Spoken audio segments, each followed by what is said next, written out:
She was brilliant, erratic, cursed, an anti-personnel mind in human form.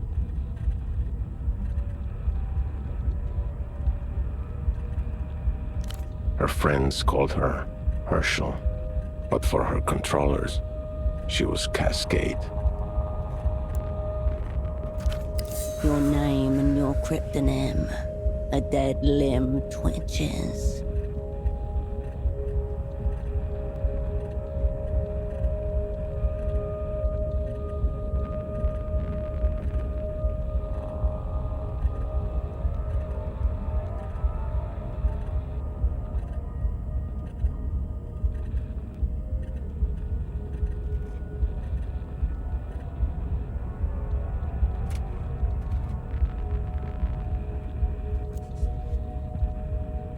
Portofino 91, the whole sick crew, a disaster untold, the black page in the official records.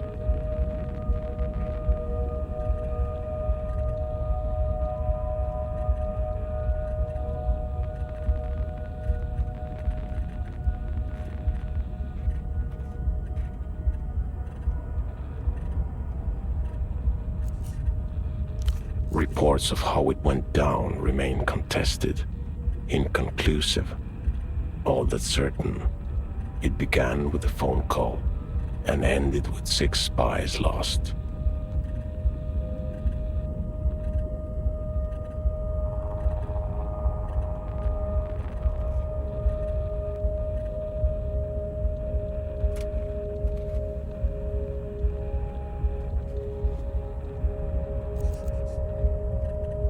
Some say she blew the network herself.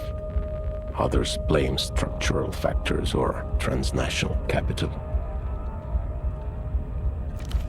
The rest just shake their heads as they look down on the smashed and leaking world.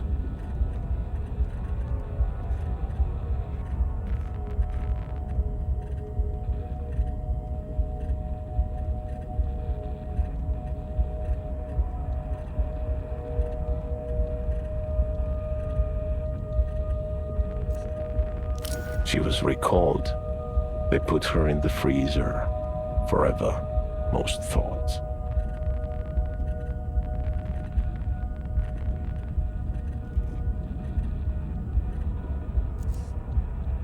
Even in those dark days, there were whispers among the lower sublevels, where they keep the true believers. Don't count Cascade out. 5 years passed. A little more of the world leaked out of itself. Cascade's controllers ordered her back to Portofino.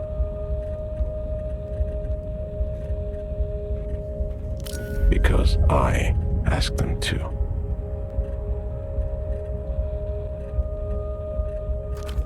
There's a new assignment, Cascade.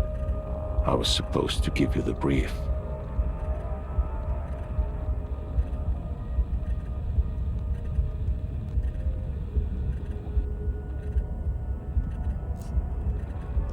No one special, just an arm-like sack of cytoplasm, a special move unique to single-cell organisms. But before that, I was like you, a spy for the People's Republics, one of the varieties of mankind.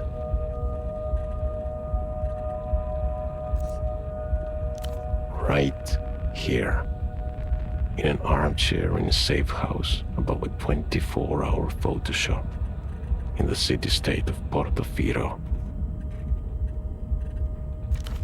This is a dangerous place, Cascade. I should never have come.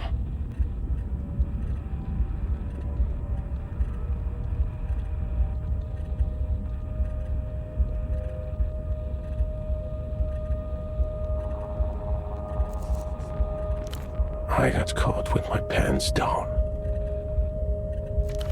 On the plus side, I no longer have to worry about independent thought or movement.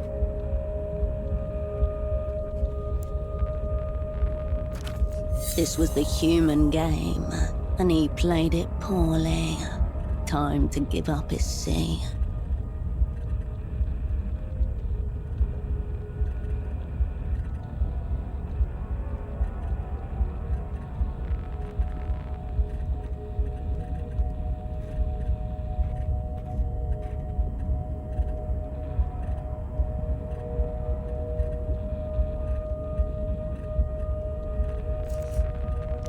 We're not. This is all you.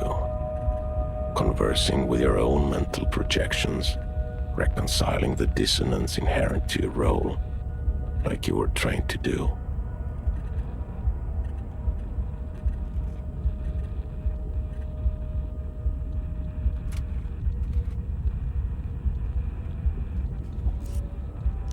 Life is beautiful, cruel, full of hidden cues that I missed. Maybe next time.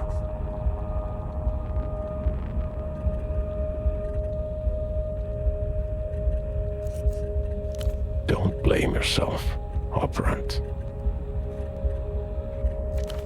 Whatever happens has already happened.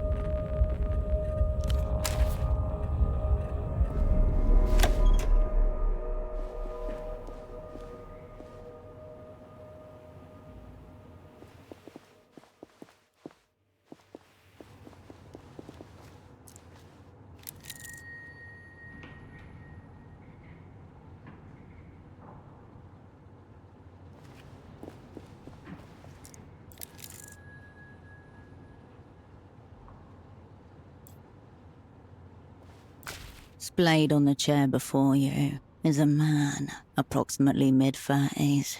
His chest rises and falls in steady rhythm as he stares beyond you, unblinking.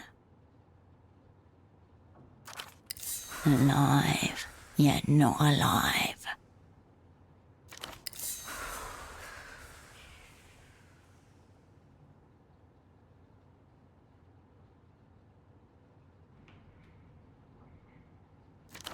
A pair of headphones have slipped partway off his head, connected to a stereo system beside him. No response. His eyes are still fixed glassily on the ceiling. The pupils quiver like a failing heartbeat.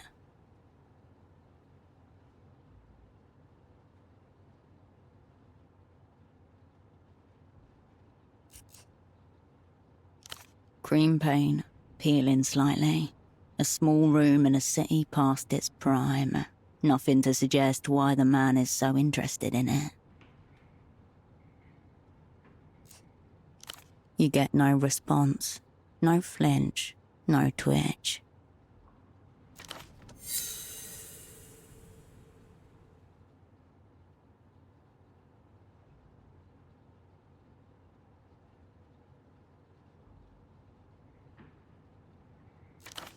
As you stare down at him, the man begins to draw.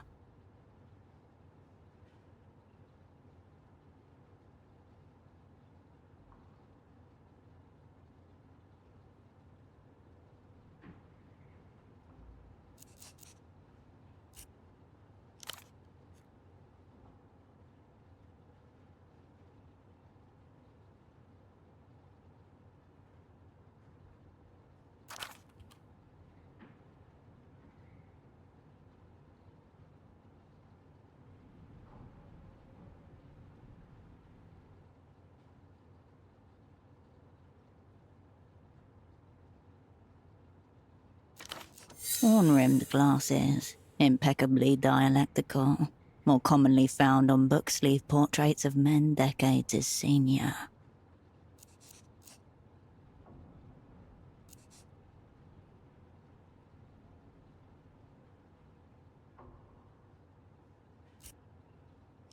You leave him exactly as you found him.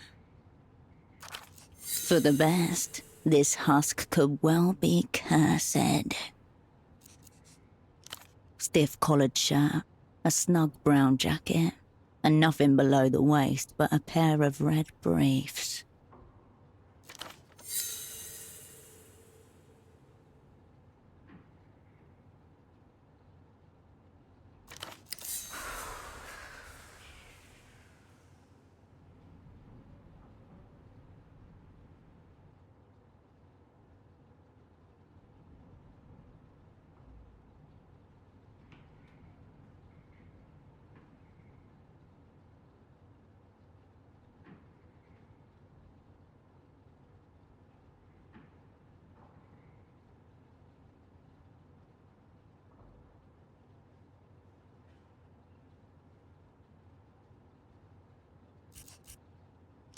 Entirely unfit for purpose, based on his current state. Nature's final defense, playing dead.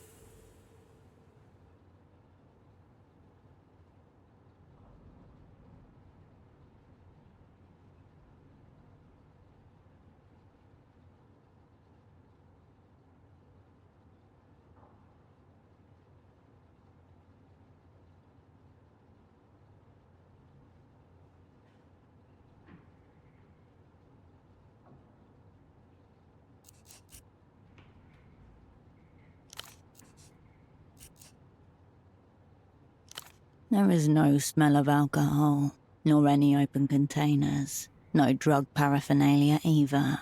Just a loose cord trailing to the stereo system. Like a cosmonaut's safety tether.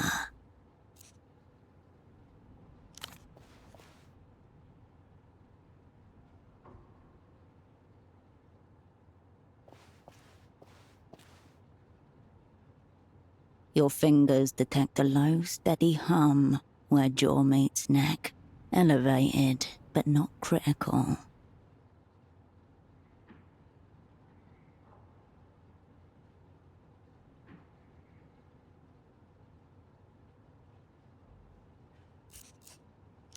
No vomit, no discoloration on the skin, no bruising or signs of struggle either. If he was poisoned, then this was a professional zero out.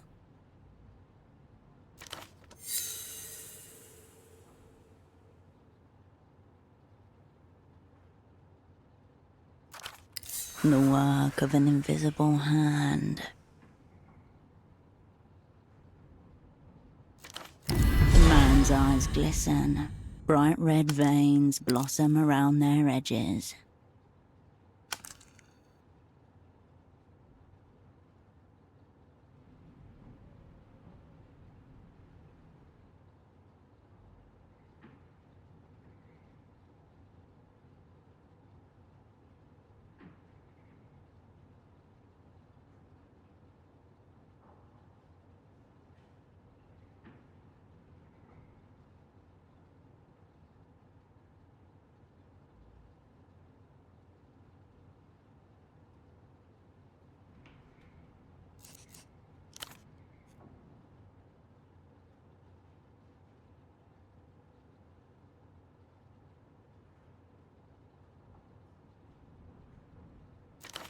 However he ended up like this, the result is the same. Operant down.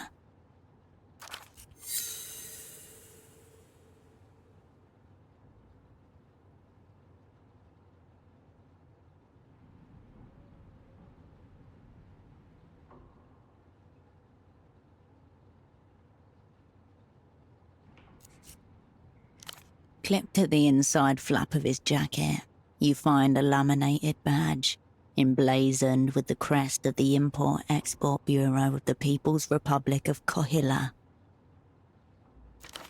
The name reads Esteman T. Below that, a title, Imports Lead. Sock Merchant, one of the opera's most battle-tested covers.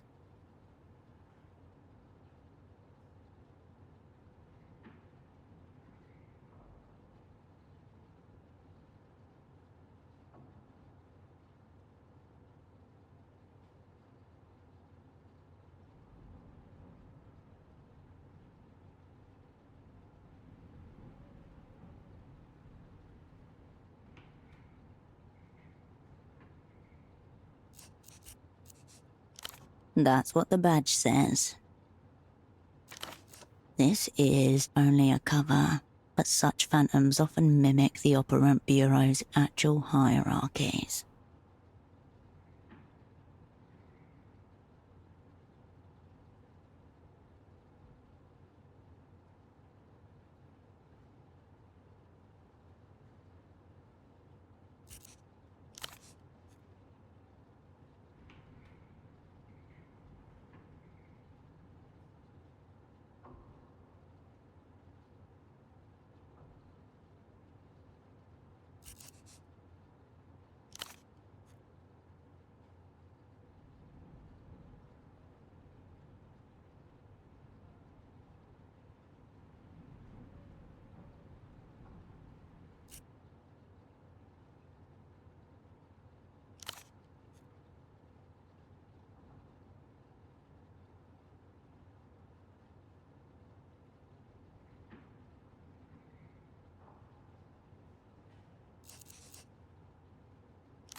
Notably absent is an actual phone number.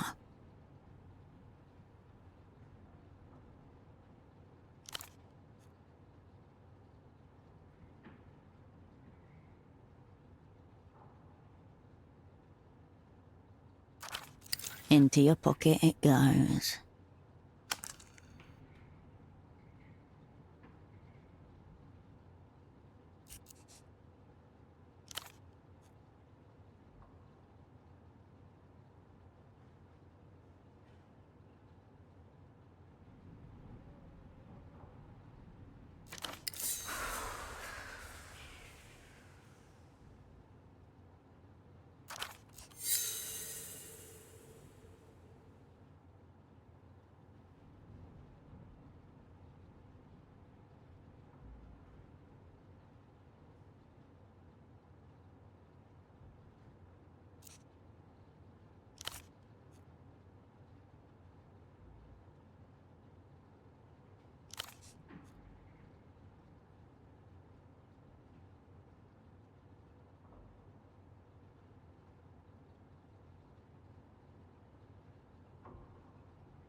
Not even a flicker of a response. The people's spy cannot be caught shirking. Time to escalate.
Following the cord from the unconscious man's headphones, you come to a mid-sized home stereo resting on a sideboard. A prototype 0909 50-watt with multi-disc changer. Last generation model. Designed for affordability at the expense of power and clarity. Through the translucent view panel, you see a single red disc loaded in place. On the face of the disc are the words, Ultravioletta, you but from a dream, handwritten on thin strips of tape. You don't recognize the artist.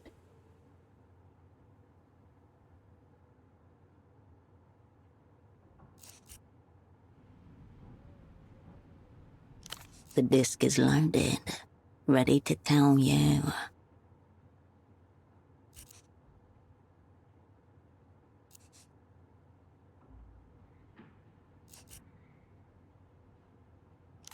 The chunky button makes a satisfying little thunk as you push it in.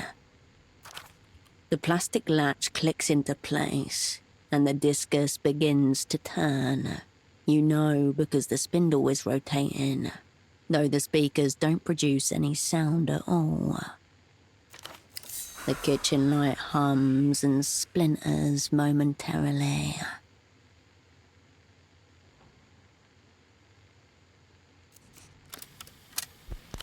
No sound, save the thin layer of static that lines the inner cables. Amateur wire work.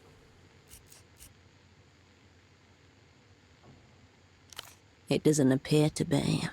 The disc is spinning the way it's meant to. Or do you?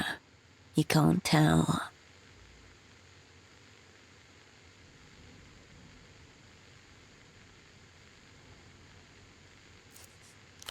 The silence is being overtaken by a different silence, like the slow darkening of night across the wall of an empty room. This new silence seeps into every corner of your body, loosening fixtures, rattling drawers, seeing what will come with it.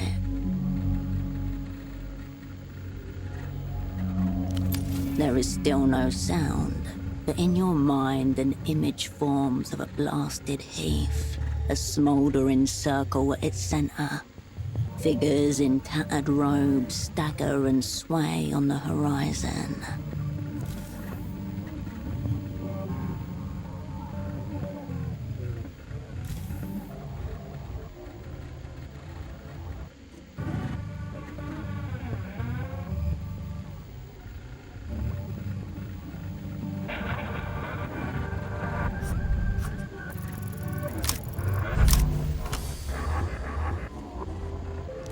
Your mind blanks, the power grid ravaged by an unseen, faraway storm.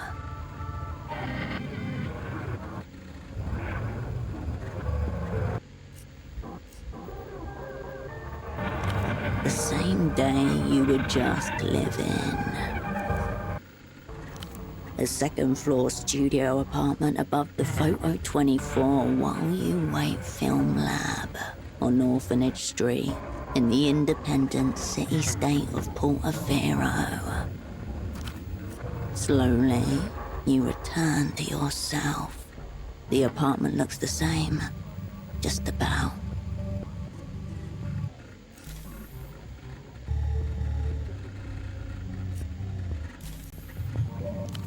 Nothing. You're simply playing a disc on a common home stereo system, the sort of thing millions of people across the world do every day. No, you probably shouldn't. The static quiets as you reset the volume. A great relief shivers through you, though nothing has seemingly happened. A brief internal hum. Then the disc slides halfway out of the machine and waits there, like it's trying to hide from you. You remove the red disc and place it into your pocket.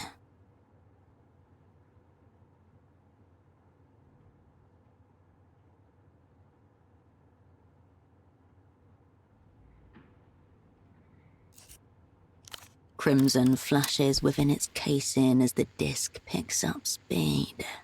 You hear nothing.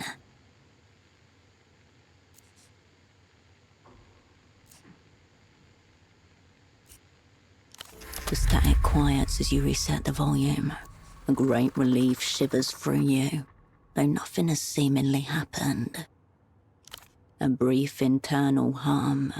Then the disc slides halfway out of the machine and waits there, like it's trying to hide from you. You remove the red disc and return it to your pocket.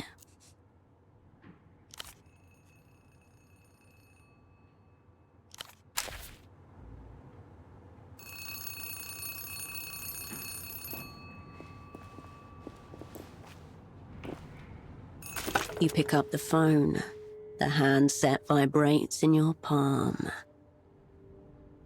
Before you even finish speaking the word, the device connected to your phone base splits it into 256,000 encrypted fragments. The magic box, one of the proudest achievements of the Opera's Technical Services Office. Half a world away, a familiar voice splits into a corresponding number of fragments before coalescing again by your ear. Please tell me you have good news.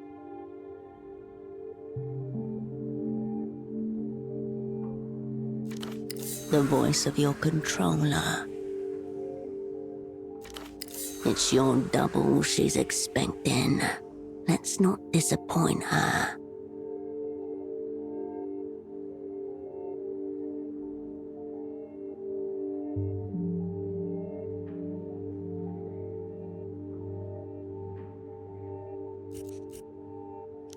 Operant Cascade, you made it.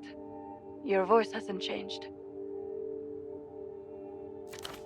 We'll get to catch-ups later. Put Pseudopod on the line.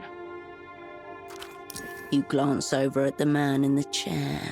A snail's trail of dried saliva glints on the side of his chin. You feel your mind starting to spin up. 5,000 revolutions per minute.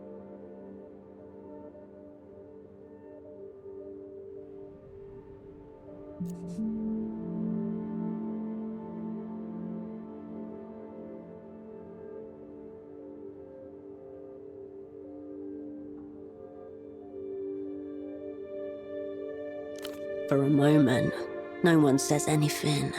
There's no sound at all, save for the blood in your ear and the electrostatic hum of the ultra-long distance connection. Has he been zeroed out? Meaning eliminated, killed, rendered inoperant. The language of distance, a measure of cotton to muffle the fear.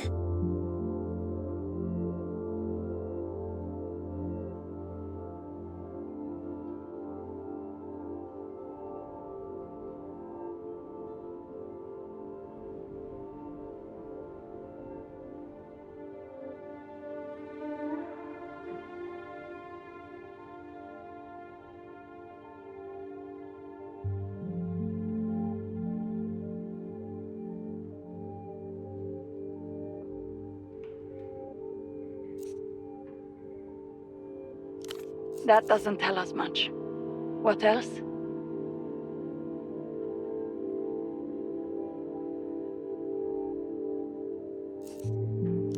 Very odd. Why would he be listening to a blank disc?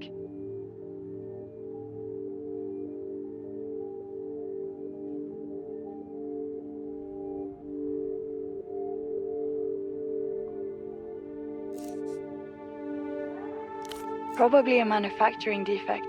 I don't see how a disc could have anything to do with Pseudopod's condition.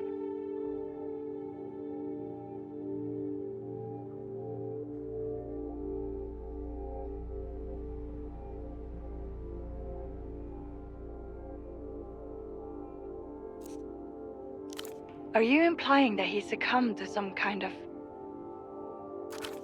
Autoerotic obliteration. Tsunami of self-love.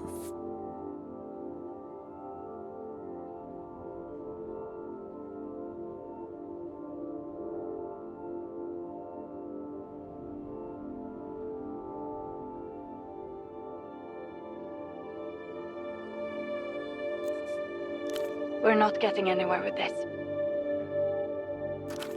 I'll ask one more time. Is your double zeroed out? You must speak the word. She cannot make the determination herself. Once you say it, there's no going back. The momentum of events will overtake you.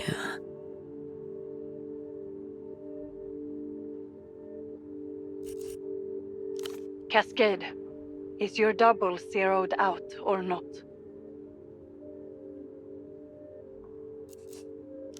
Yes, you do. Is he zeroed out, Operant? Right. I wonder which it is. Have our enemies blown us up already? Or is this just another day at the basement massage parlor of spy services? Fucking hell. The opera's going to hang me by the toes. For you, it's back to Satellite Facility B.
AKA the freezer, where the old, useless, and discredited are consigned until they're dismissed or die of despair.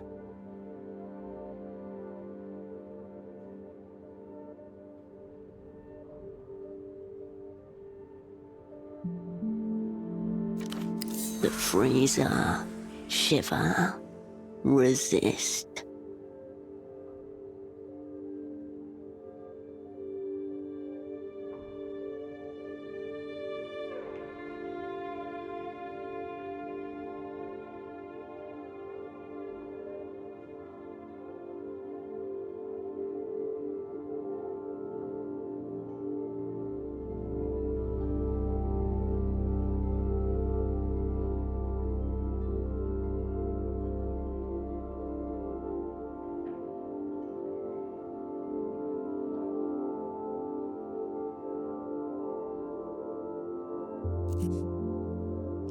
Is that your way of telling me to fuck off?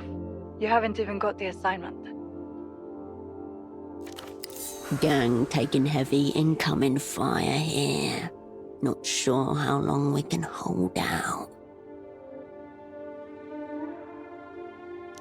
Listen to me. This assignment is over. Effective immediately. The woman in the Photoshop downstairs, Constance, she's one of ours. Let her deal with Pseudopod. Middle-aged woman, dark hair behind the counter. You exchanged a few words when she gave you the key.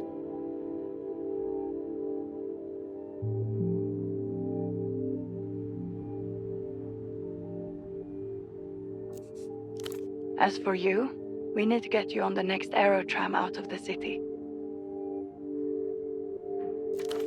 Already your mind is settling back into familiar grooves. Old mechanisms slide and click into position. That numberless phone line may be worth investigating. Perhaps the room contains other leads as well.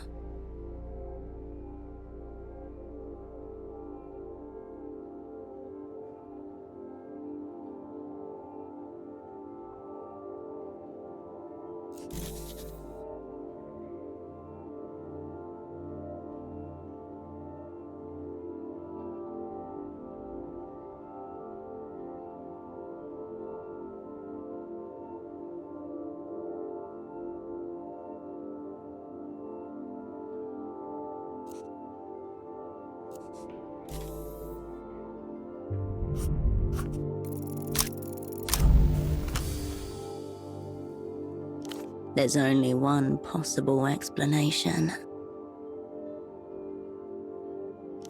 Simulation. That's a new one. Precisely what the facilitator of a simulation would be required to say.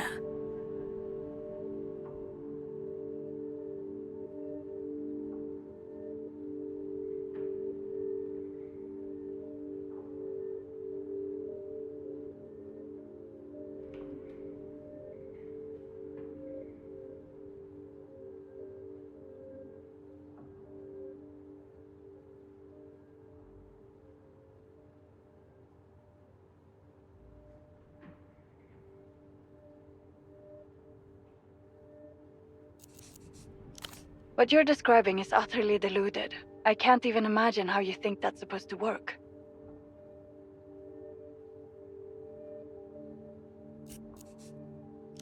This must be some kind of maladapted trauma response.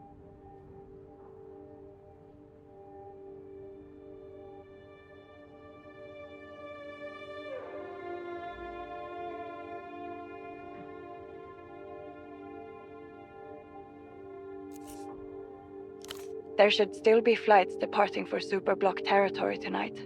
Make sure you're on one of them.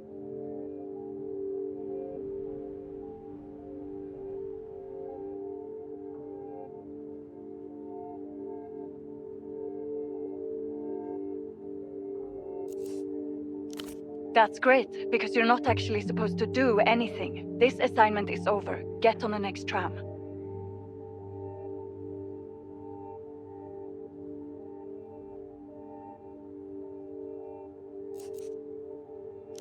If what you're saying is true, enemies abound. Don't get yourself zeroed out.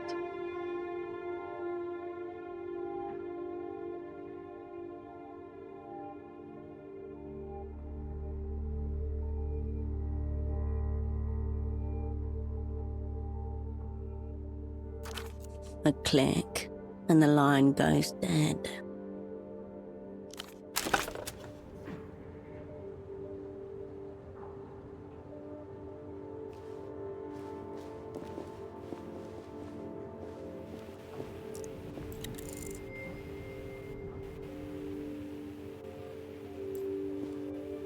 This small table has been turned into a makeshift desk.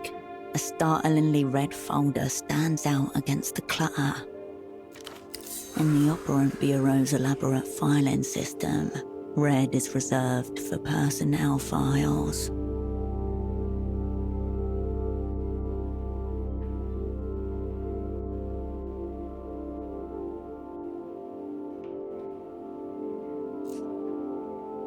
A small label in the top left corner is printed with one word. Your cryptonym, Cascade. The colour reminds you of pomegranate. It screams danger, not for human consumption. Your hand hesitates. The folder opens with a whoosh. Before you, in neat monospace type, your life is condensed to its barest elements. Name Wilk Herschel, cryptonym Cascade. Born Landau, former Republic of Mercia. Dependents, none. Pay class D2. Years of service, 14. All true. None of it useful just now.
There's another page behind this one. It's labelled Service History. A tingle in your fingers. Your head grows lighter as you approach the crash site.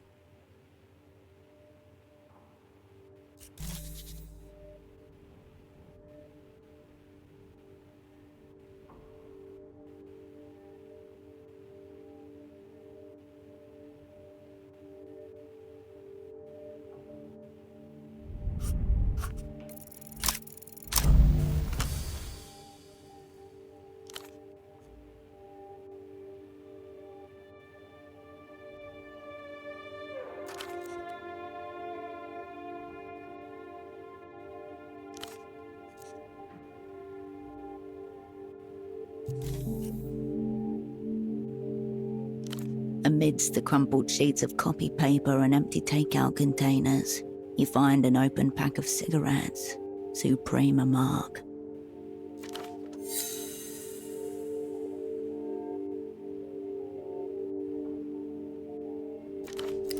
smokes, ease of mind, calm. There's nothing outwardly noteworthy about this pack of Suprema 100s. It's like any other found in commissaries and corner stores across the People's Republics. Except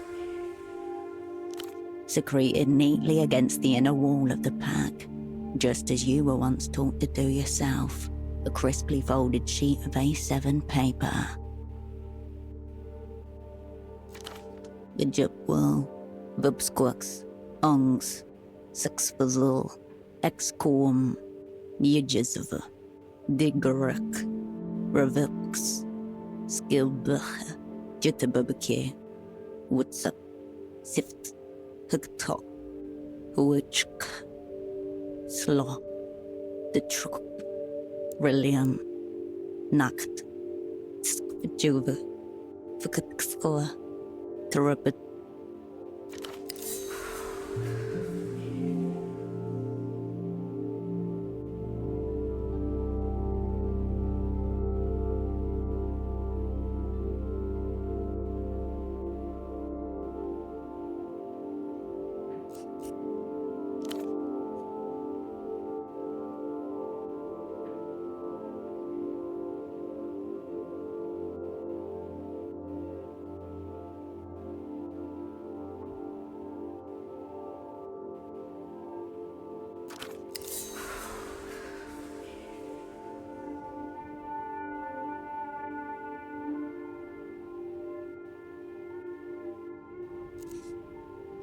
The pack slides nicely into your pocket, as though it always belonged there.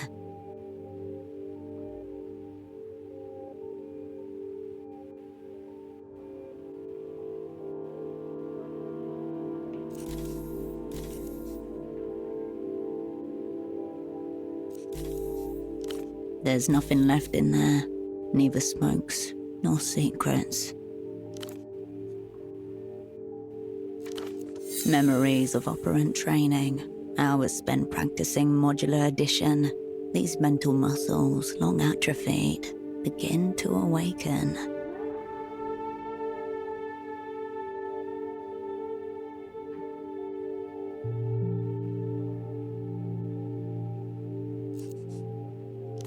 All it requires is patience and diligence.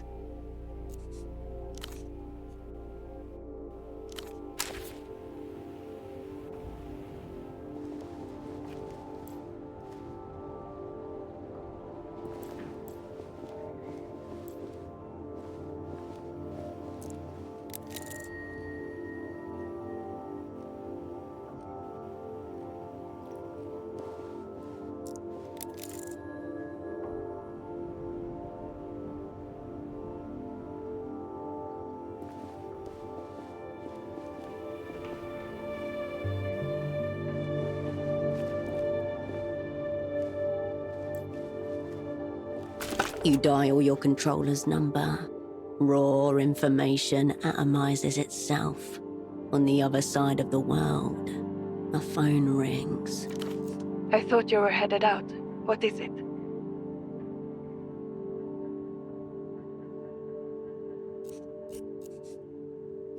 You have your directives. Get moving, operant.